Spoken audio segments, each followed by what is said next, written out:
सृष्टा का परम प्रसाद, प्रखर प्रज्ञा, चेतना की सत्ता एवं उसका विस्तार।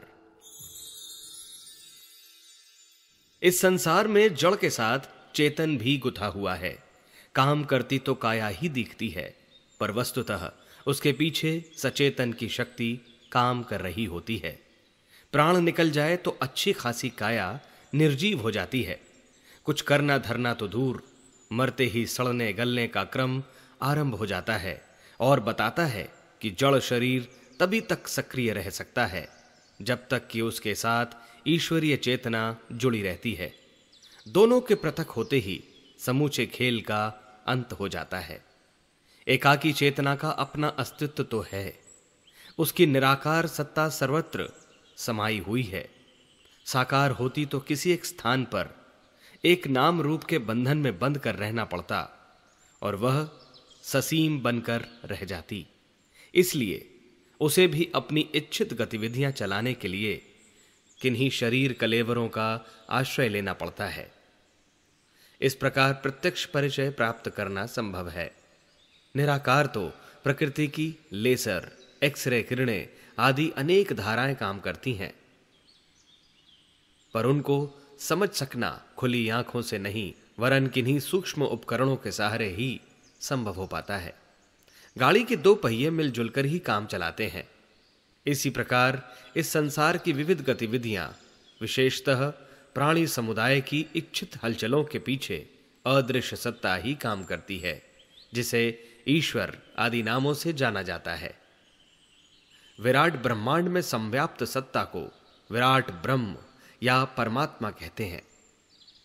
वही सर्वव्यापी, न्यायकर्ता, सत्य, चित्त, आनंद आदि विश्लेषणों से जाना जाता है। उसी का एक छोटा अंश जीवधारियों के भीतर काम करता है। मनुष्य में इस अंश का स्तर ऊंचा भी है और अधिक भी, इसलिए उसके अंतराल में अनेक विभूतियों की सत्ता प्रसुप्त रूप में विद्यमान पाई जाती है। यह अपने निजी पुरुषार्थ के ऊपर अवलंबित है कि उसे विकसित किया जाए या ऐसे ही उपेक्षित रूप में गई गुजरी स्थिति में वहीं पड़े रहने दिया जाए। इस सम्मिश्रण का जहां भी अपेक्षाकृत अधिक विस्तृत स्वरूप दिखाई पड़ता है उसे प्रतिभा कहते हैं। सदुद्देश्यों के लिए प्रयुक्त किए जाने पर यही प्रतिभा देव स्तर की बन जाती है और अपना परिचय महामानवों जैसा देती है। किंतु साथ ही यदि मनुष्य अपनी उपलब्ध स्वतंत्रता का उपयोग अनुचित कामों में करने लगे तो वह दुरुपयोग ही दैत्य बन जाता है। दैत्य अपने और अपने संपर्क वालों के लिए विपत्ति का कारण ही बनते हैं, जबकि देवता पग पग पर अपनी शालीनता और उदारता का परिचय देते हुए अपने प्रभाव क्षेत्र में सुख, शांति और प्रगति का वातावरण बनाते रहते हैं। दैत्य स्तर के अभ्यास बन जाने पर तो पतन और पराभव ही बन पड़ता है। उसमें तात्कालिक लाभ दिखते हुए भी अंततः दुर्गुणों का दुष्परिणाम ही प्रत्यक्ष होता है। सृष्टि के नियम में कर्म और फल के बीच कुछ समय लगने का विधान है। बीज बोने पर उससे वृक्ष बनने में कुछ समय लग जाता है। गर्भाधान के कई मास बाद बच्चा उत्पन्न होता है। आज का दूध कहीं कल जाकर दही बनता है। अभ्यक्ष खा लेने पर दस्त, उल्टी आदि होने का सिलसिला कुछ समय बाद आरंभ हो जाता है। मनुष्यों में यह बाल बुद्धि देखी जाती है कि वे तत्काल कर्म फल चाहते हैं, देर लगने पर अधीर हो जाते हैं और यह चाहते हैं कि हथेली पर सरसों जमे, कल तक उसमें पौधे जमने की प्रतीक्षा न करनी पड़े। उतावली आतुरता उत्पन्न करती है और मनःस्थिति प्रायः अर्ध विक्षिप्त की सी बना देती है, जिसमें तात्कालिक लाभ भर दिख पड़ता है, चाहे वह कितना ही क्षणिक या दुखदायी ही क्यों ना हो। वह विवेकवान दूरदर्शिता न जाने कहां चली जाती है, जिसे अपनाकर विद्यार्थी, विद्वान, दुबले पहलवान, मंद बुद्धि, तीव्र बुद्धि एवं निर्धन और पिछड़े धनवान बनते हैं। यह एक ही मनुष्य की प्रधान भूल है, जिसके कारण वह अपने जीवन का उद्देश्य, स्वरूप और वरिष्ठता तक भूल जाता है।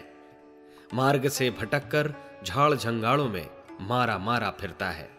इस भूल को देखकर कई बार यह भी स्वीकारना पड़ता है कि मनुष्य वस्तुतः ईश्वर की संतान तो है ही नहीं, वरन डार्विन के कथानुसार वह बंदर की ही अनगढ़ औलाद है। यह व्यंग उपहास मनुष्य के अचिंत्य चिंतन का है। इसी के कारण उसके चरित्र और व्यवहार में भ्रष्टता घुस पड़ती है और तरह तरह के आक्षेप उलाहना लगने शुरू होते हैं। दुष्ट चिंतन ही भ्रष्ट आचरण का निमित्त बनता है और इसी के कारण अनेक अवांछनीयताएं उसके सिर पर लद लेती हैं। कहना न होगा कि कर्म फल भोगे बिना किसी को छुटकारा नहीं, भले ही वह भटकाव के कारण ही क्यों न बन पड़ी हो। चारे के लोभ में चिड़ियां और मछलियां बहेलियों के हाथ पड़ती और अपनी जान गंवाती देखी गई हैं। जो बोया है वही तो काटना पड़ेगा, भले ही पीछे सतर्कता बरती गई हो या समझदारी से काम लिया गया हो। यही है भ्रांति, विकृति और विपत्ति का केंद्र।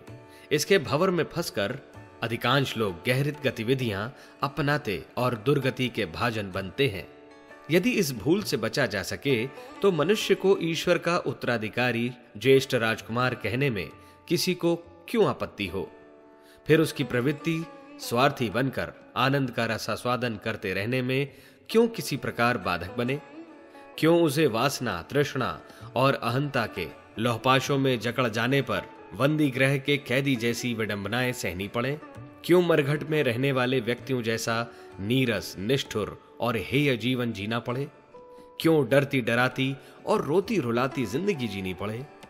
इस संसार में अंधकार भी है और प्रकाश भी, स्वर्ग भी है और नरक भी, पतन भी है और उत्थान भी, त्रास भी है और आनंद भी। इन दोनों में से जिसे चाहे मनुष्य इच्छानुसार चुन सकता है।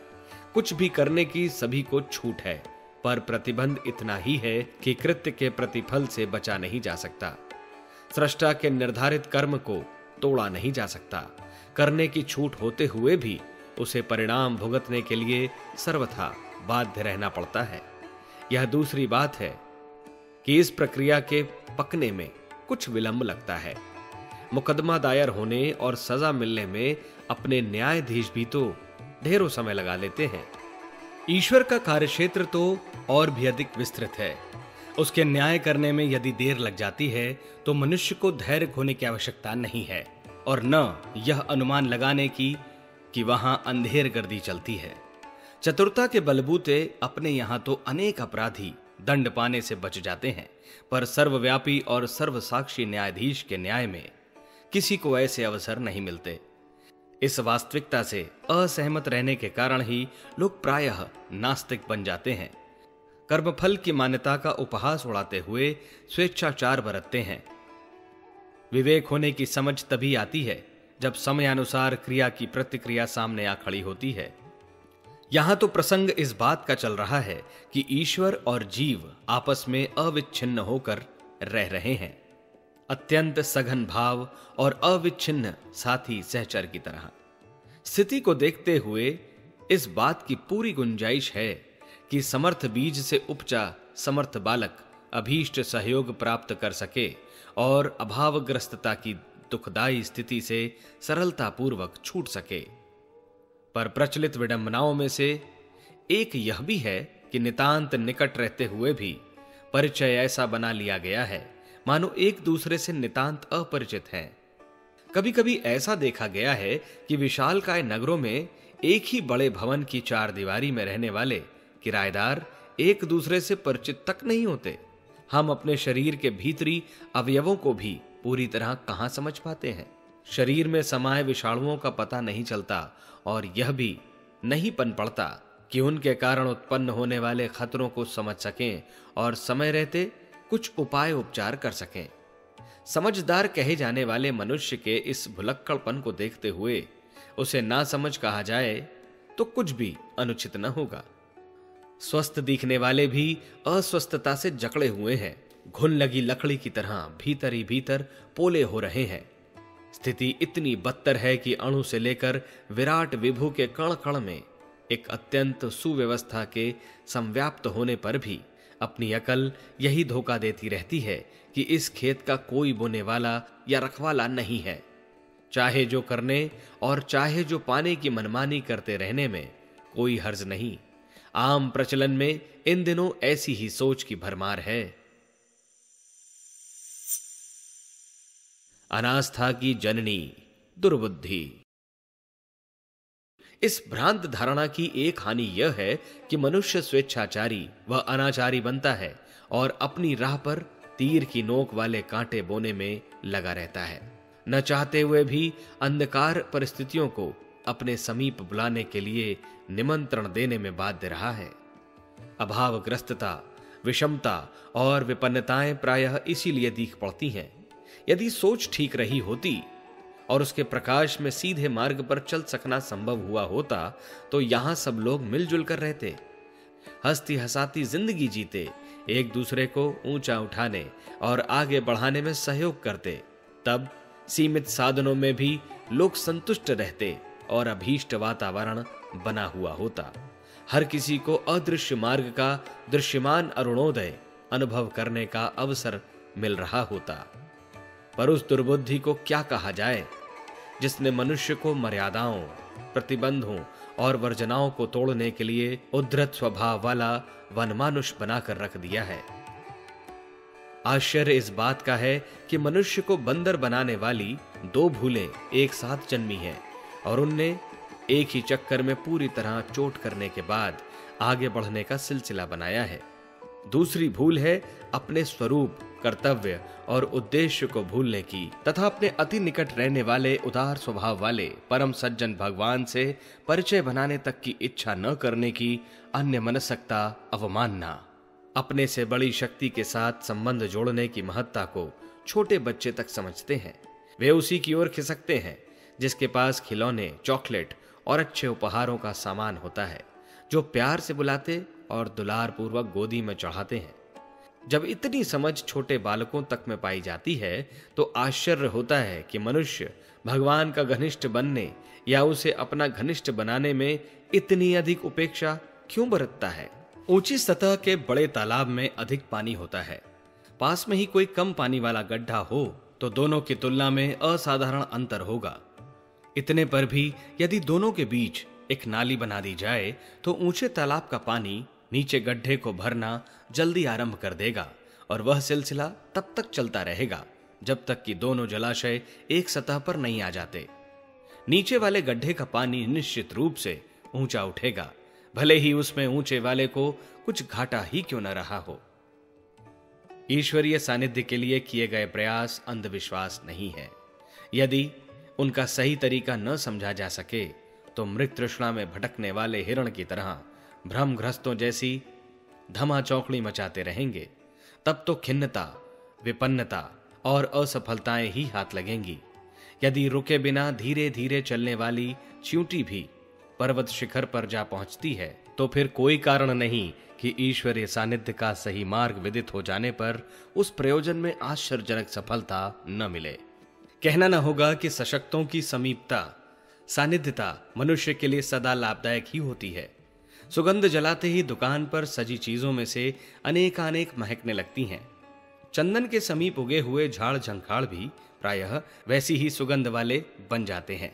पारस को छू लेने से लोहे के सोना बनने वाली उक्ति बहुचर्चित है। कल्पवृक्ष के नीचे बैठने वालों का मनोरथ पूरा होने की बात सुनी जाती है। अमृत की कुछ बूंदें मुंह में चले जाने पर मुर्दा जी उठते हैं। भृंग अपने संकल्प के प्रभाव से छोटे कीड़ों को अपने सांचे में ढाल लेता है। हरियाली की समीपता में रहने वाले टिड्डे और सांप हरे रंग के हो जाते हैं। सीप में स्वाति की बूंदें गिरने पर मोती बनने और बांस के ढेरों में वंश लोचन उत्पन्न होने की मान्यता प्रसिद्ध है। इसमें से कितनी बात सही और कितनी गलत है, इस विवेचना की तो यहाँ आवश्यकता नहीं, पर इतना निश्चित है कि सज्जनों के, महामानवों के सानिध्य में रहने वाले अधिकांश लोग प्रतापी जैसी विशेषताओं में से बहुत कुछ अपना लेते हैं। राज दरबारी शिष्टाचार का पालन अच्छी तरह कर सकते हैं, अतः हर कोई बड़ों का सानिध्य चाहता है। किंतु आश्चर्य की बात यह है कि सर्वशक्तिमान साथी के साथ जुड़ने में हमारे प्रयत्न उतने भी नहीं होते जितने कि स्वजन कुटुंबियों के साथ आत्मीयता प्रदर्शित करने में होते हैं। यदि ऐसा बन सकना संभव होता तो हम जड़ से न रहे होते और इस स्थिति में पड़े न रहते जिसमें कि किसी प्रकार खाते पीते इन दिनों समय गुजार रहे हैं।